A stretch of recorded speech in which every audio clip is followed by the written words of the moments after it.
नमस्कार दोस्तों, welcome to my YouTube channel the solutioner. मेरा नाम राकेश है और ये मेरा पहला वीडियो है। तो ये चैनल मैंने इसलिए खोला है कि मैं डिस्कस कर सकूँ आपके साथ day to day life problems और फाइंड आउट कर सके कुछ सॉल्यूशंस उसके। ये सॉल्यूशनर का मतलब तो आप समझ ही गए होंगे क्या है। तो हाँ, चैनल क्यों खोला? क्योंकि मैं देखता हूँ कि day to day life problem से जो मैं भी बहुत सारे day to day life problem से गुजर चुका हूँ और गुजर भी रहा हूँ, मतलब गुजरता हूँ कभी कभी। तो उसके आंसर्स फाइंड आउट नहीं होते। तो हम लोग क्या करते हैं, हम लोग क्या मतलब मैं क्या करता हूँ, डिस्कस करते हैं पेरेंट्स के साथ, भाई बहनों के साथ, दोस्तों के साथ, कलीग्स के साथ, पड़ोसियों के साथ, और उसका सॉल्यूशन ढूंढने का कोशिश करते हैं। बट कभी कभी हमें मिलती है, कभी कभी हमें वो मिलती नहीं है, और टाइम भी ज़्यादा चाहता है वो सॉल्यूशन फाइंड आउट करने के लिए। तो इसलिए मैंने ये चैनल खोला है और इस चैनल में हम लोग डिस्कस करेंगे। ये टू वे कम्युनिकेशन होगा। टू वे कम्युनिकेशन मतलब ये मैं अपना पॉइंट ऑफ व्यू बताऊंगा, आप लोग अपने point of view comment section में बता सकते हैं। आज का टॉपिक है Indian middle class parents mentality regarding their child's education. तो आप समझ ही गए होंगे कि आज का टॉपिक है एजुकेशन के बारे में। तो स्टार्टिंग से जब देखते हैं, चलो स्टार्ट से करते हैं कि जब बच्चा पैदा होता है हमारे यहाँ मिडिल क्लास फैमिली के यहाँ मेनली। हाँ, ऐसा मत सोचना कि मैं सारे मिडिल क्लास के बारे में बता रहा हूँ। मैक्सिमम मिडिल क्लास फैमिली में जब बच्चा पैदा होता है तो क्या होता है, उनका नामकरण से लेके, हाँ मैं जनरलाइज नहीं कर रहा हूँ कि बॉय है या गर्ल है, कोई भी हो, उसका नामकरण से लेके क्या कौन से स्कूल में जाएगा, कौन सा ड्रेस पहनेगा, कौन सा जॉब करेगा या कौन सा बिजनेस करेगा, कौन से फील्ड में जाएगा, सब कुछ हम लोग डिसाइड कर लेते हैं। डिसाइड कौन करता है? उनके पेरेंट्स या फिर हमारे रिश्तेदार, है ना। रिश्तेदार से आगे बढ़ोगे तो दोस्त लोग भी होते हैं, कलीग लोग भी होते हैं, वो भी अपना अपना ओपिनियन दे ही देते हैं कि ये करवाना वो करवाना, आप समझ सकते हो। तो उसी के ऊपर हमारा टॉपिक है। तो पहली चीज़, अच्छा मैं कभी कभी ना अपना पॉइंट्स मैंने कुछ लिख रखे हैं तो वहाँ भी रेफ़र कर सकता हूँ। तो ऐसा मत सोचना कि मैं कहीं और देख रहा हूँ क्या या क्या देख रहा हूँ, ठीक है। तो मैं पॉइंट रेफ़र कर रहा हूँ, पहला वीडियो है तो माफ़ करना है, ठीक है। तो स्टार्ट करते हैं। तो पहला है कि फर्स्ट जो हम लोग क्या गलती करते हैं अकॉर्डिंग टू मी, अच्छा ठीक है, ये मेरे हिसाब से, हाँ ऐसा मत सोचना कि मैं सबके लिए बोल रहा हूँ, ये मेरे हिसाब से पहली गलती ये है कि पेरेंट्स डिसाइड कर लेते हैं कि बच्चा क्या करेगा, कौन से स्कूल में जाएगा और कौन सी पढ़ाई करेगा। तो पहला गलती करते हैं कि कौन से स्कूल में जाएगा। तो कौन से स्कूल इन द सेंस अपने बजट के हिसाब से वो स्कूल डिसाइड करते हैं पेरेंट्स। कभी कभी क्या करते हैं, ओवर बजट स्कूल में डाल देते हैं क्योंकि वो अच्छा स्कूल है। खासकर मम्मी जो है थोड़ा ज़्यादा इमोशनल होती है बच्चों को लेके, तो वो थोड़ा फोर्स करती, पुश करती है अपने, मतलब हमारे पापा को कि अच्छे स्कूल में डालिए, थोड़ा महंगा स्कूल में डालिए, इंग्लिश बोलना चाहिए बच्चा। तो ओवर बजट भी कभी कभी एडमिशन हो जाती है हमारी। उससे क्या होता है, घर का बजट भी बिगड़ता है, टेंशन बढ़ी रहती है, और बच्चा अगर एक्सेल नहीं कर रहा है, मतलब मार्क्स नहीं आ रहा है सही से, तो उस पर भी प्रेशर डाला जाता है कि तुम्हारे लिए इतना पैसा खर्चा कर रहे हैं, इतना फीस दे रहे हैं, फिर भी तुम कुछ नहीं कर पा रहे हो। करेक्ट। तो पहली चीज़ तो ये होनी नहीं चाहिए। हमें बच्चों को वही स्कूल में डालना चाहिए जो हमारे बजट के अंदर हो, ठीक है। हाँ, अब मैं ये नहीं मतलब ये नहीं कह सकता मैं कि कौन सा स्कूल अच्छा है कौन सा स्कूल ख़राब है, क्योंकि हमारे जो गवर्नमेंट स्कूल है उतना वेल डेवलप नहीं है। बट प्राइवेट स्कूल पहले तो हमारे टाइम पे 90s की बात कर रहा हूँ, 90s के बच्चों का मिडिल क्लास में था या तो इंजीनियर बनेगा या तो डॉक्टर बनेगा, और ये दोनों में से कुछ ना बना तो सरकारी नौकरी करेगा। उसमें भी दो चार ही ऑप्शन थे, या तो वो बैंक पीओ बन जाएगा, बैंक पीओ नहीं हुआ तो फिर मिलिट्री में कुछ अच्छा पोस्ट में जाएगा, नहीं तो आईएएस ऑफिसर आईपीएस ऑफिसर, ऐसा कुछ था। अभी तो चेंज हो रहा है, बहुत सारे चेंज दिखने को मिल रहा है, बट अभी भी मिडिल क्लास फैमिली में बहुत, मतलब 90% मैं बोलूँगा या अभी भी लोग का सोच डेवलप नहीं हुआ है। वो जैसे ही अपने बच्चे का फ्यूचर डिसाइड कर लेते हैं इनिशियल डेज में ही। पहली चीज़ तो ये नहीं होनी चाहिए, ठीक है। दूसरी चीज़ कि बच्चों को एक टाइम तक, लाइक 6 और 7 तक गाइड करना चाहिए पेरेंट्स को, जो कि वो करते हैं, जो कि हमारे मिडिल क्लास फैमिली के पेरेंट्स करते हैं।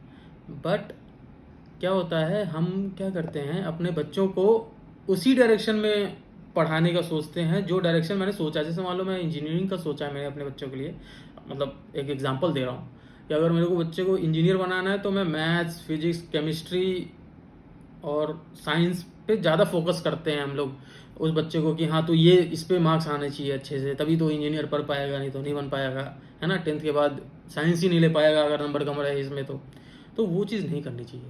पेरेंट्स को क्या करना चाहिए, पेरेंट्स को मॉनिटर करना चाहिए बच्चों का एक्टिविटी। वो पढ़ाई से रिलेटेड भी हो सकता है और खेल कूद से रिलेटेड भी हो सकता है, उसका इंटरेस्ट से रिलेटेड भी हो सकता है। आ जाता है, इनको पता है कैसे मार्क्स लाना है। बट वही है, फिर जब कंपटीशन की बात आती है, जब एक साथ 6 लाख बच्चे एक साल में, इंजीनियरिंग की बात बताऊँ तो मिनिमम 6 लाख बच्चे निकलते हैं including government and private institutions.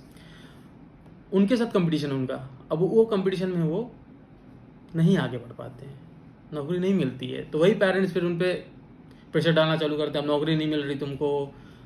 अब वो जो अच्छा बच्चा था, मार्क्स जो अच्छा ला रहा था, वो डिप्रेशन में जाना चालू कर देता है, क्योंकि उसका वो था ही नहीं फील्ड, वो तो डर के मारे पढ़ रहा था। ठीक है, ये मैं 10 to 15% की बात कर रहा हूँ। 80 to 85% का तो वो भी नहीं आता, वो तो कुछ मतलब उनका मार्क्स भी नहीं आता, वो प्रेशर में भी नहीं पढ़ पाते हैं क्योंकि उनको मन ही नहीं हो पढ़ने का। तो पेरेंट्स को क्या करना चाहिए, 7-8 तक उनका उस बच्चे को मॉनिटर करना चाहिए हर एक्टिविटी में। वो अगर खेलने में जा रहा है ना, क्रिकेट खेलने जा रहा है, फुटबॉल खेलने जा रहा है, या टेनिस खेलने जा रहा है, कुछ भी, या फिर मूवी देखने जा रहा है, तो उन जब वो वापस आता है ना, उससे पूछना चाहिए positive things and negative things of that activity.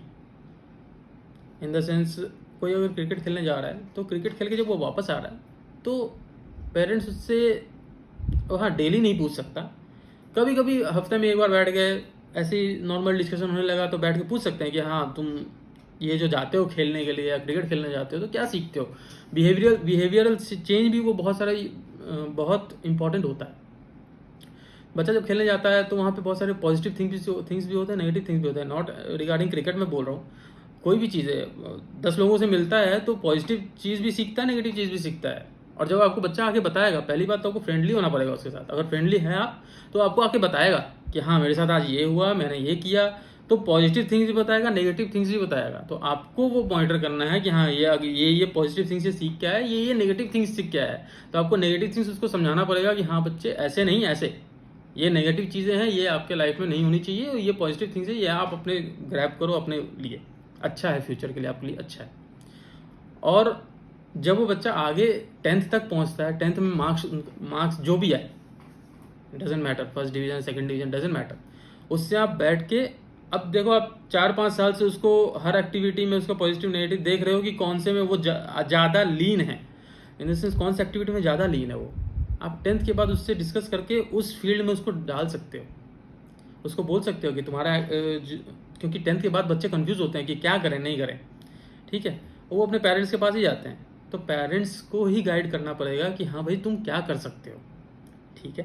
पहली चीज़, उसका जो एक्टिविटी है जिसमें जैसे कोई बच्चा को मान लो पेंटिंग में बहुत अच्छा एक्टिविटी कर रहा है, वो पेंटिंग बहुत अच्छा कर रहा है, ठीक है, तो आप उसको आर्ट्स, मतलब ऑब्वियसली आपके हिसाब से आर्ट्स दिलवाओ, उसमें वो पेंटिंग में एक्सेल कर सकता है और आगे आगे बहुत अच्छा काम कर सकता है, और एक्सेल भी बहुत अच्छा करेगा क्योंकि उसका जो मन है पेंटिंग में। किसी को होता है कि हाँ भाई मेरे को गाने में अच्छा मतलब दिलचस्पी है, किसी को होता है कि हाँ भाई मुझे ट्रैवलिंग करना पसंद है, मतलब होता है ना, बच्चे को ट्रैवलिंग करवाओ तो वो बहुत सारी चीज़ें फोटोग्राफी करना चालू कर देते हैं। आजकल तो सबके हाथ में स्मार्टफोन है तो फोटोग्राफी करने चालू कर देते हैं। तो आपको देखना पड़ेगा वो फोटोग्राफी अच्छा कर रहा है, सिंगिंग अच्छा कर रहा है, खेल कूद में अच्छा है, पढ़ाई में अच्छा है, पढ़ाई में उसको इंटरेस्ट है। जो जिसको, अब एक बात बताता हूँ, जिसको पढ़ाई में इंटरेस्ट होता है ना, जो बच्चों को कि हाँ मुझे पढ़ना है, जो IIT क्रैक कर देते हैं, अब देखोगे आजकल तो IIT क्रैक करके भी नौकरी नहीं करते, एंटरप्रेन्योरशिप करते हैं, और कोई कोई तो एक्टिंग भी कर लेते हैं उसके बाद, आप देखोगे। तो उनको देखोगे उनका दिलचस्पी किताब में होता है, वो बुक्स लेके बैठे रहेंगे, आप नहीं भी बोलोगे ना बुक्स लेके बैठेंगे।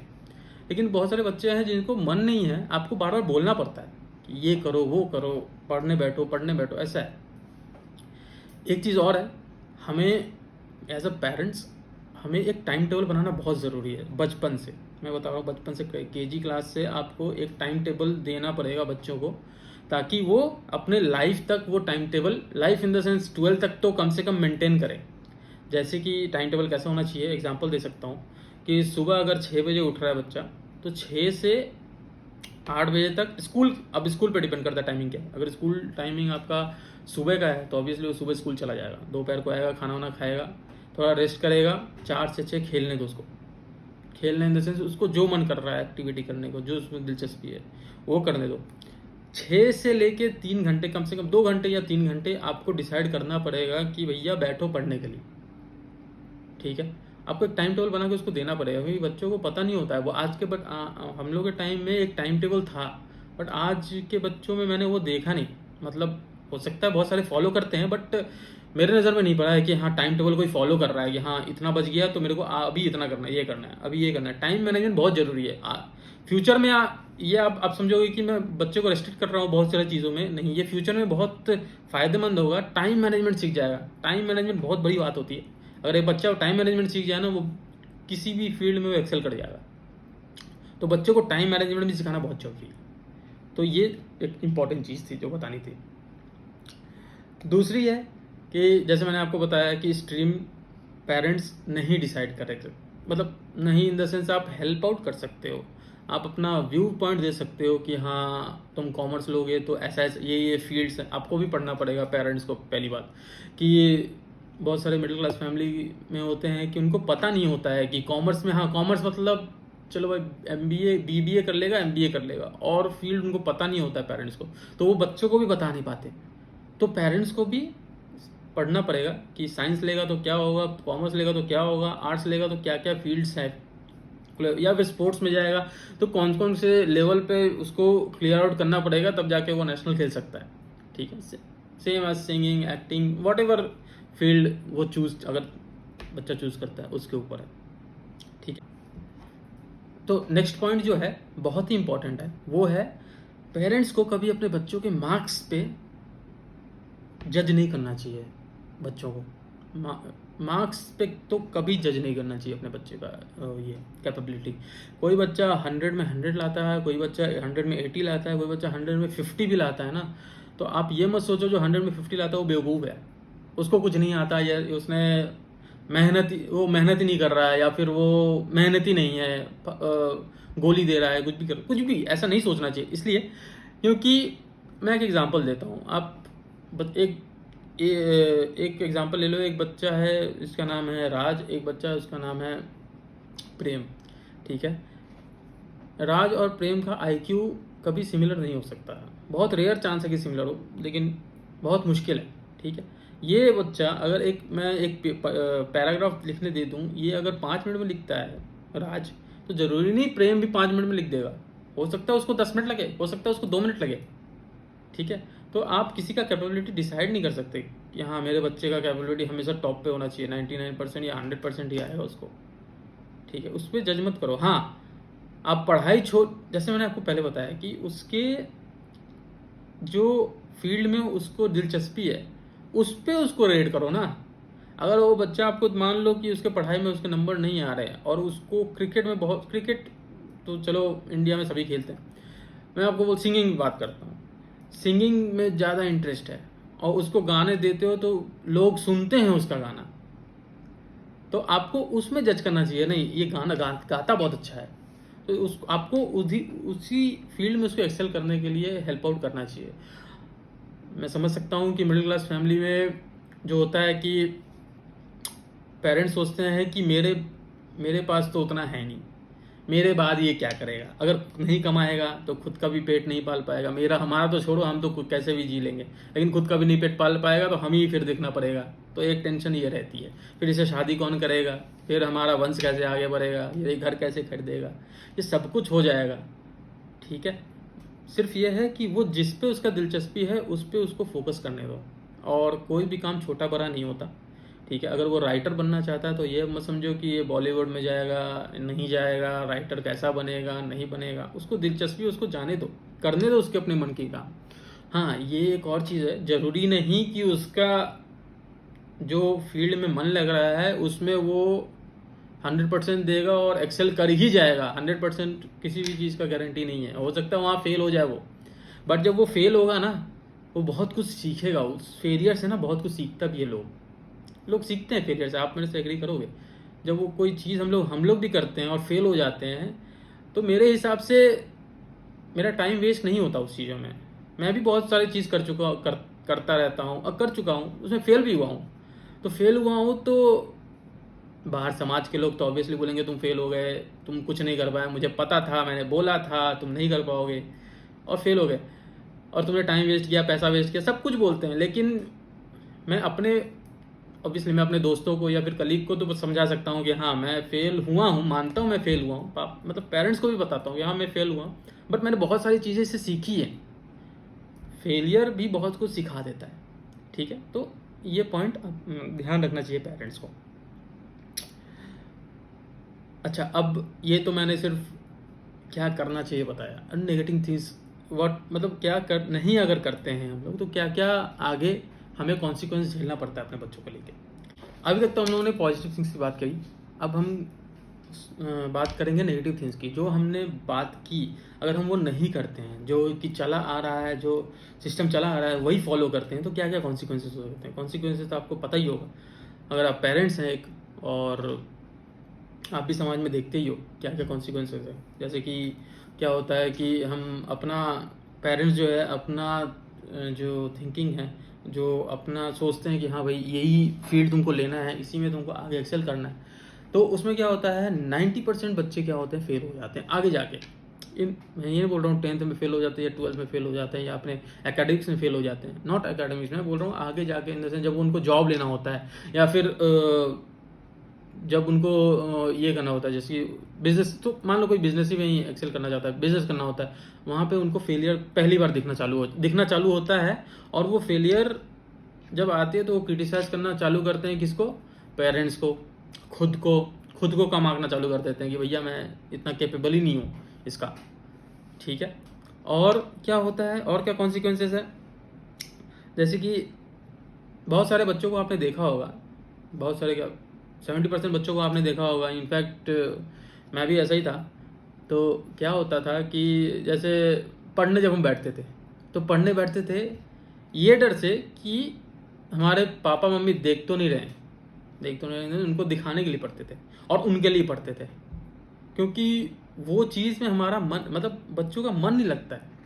अगर बच्चों को आप थोप दोगे कि यही पढ़ना है, साइंस ही लेना है, तुमको कॉमर्स लेने देंगे ही नहीं, ठीक है, और उसका मन है कॉमर्स लेने का, या फिर उसको मन है क्रिकेट मतलब स्पोर्ट्स में जाने का, और आप उसको एकेडमिक्स में घुसे रखे हो, तो वो डांट के डर से या मार के डर से, आपके डर से वो पढ़ेगा।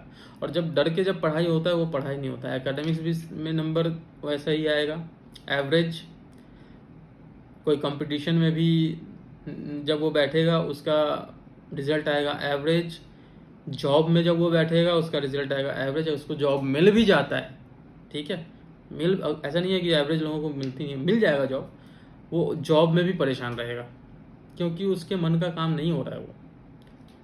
तो यही कहना था। बाकी आपको अगर लगता है कि मैंने कुछ गलत बोला है या फिर मैंने जो बात की उसमें कुछ और ऐड हो सकता था, तो कमेंट सेक्शन में ज़रूर बताइएगा, ठीक है। तो इतना ही था, नमस्कार।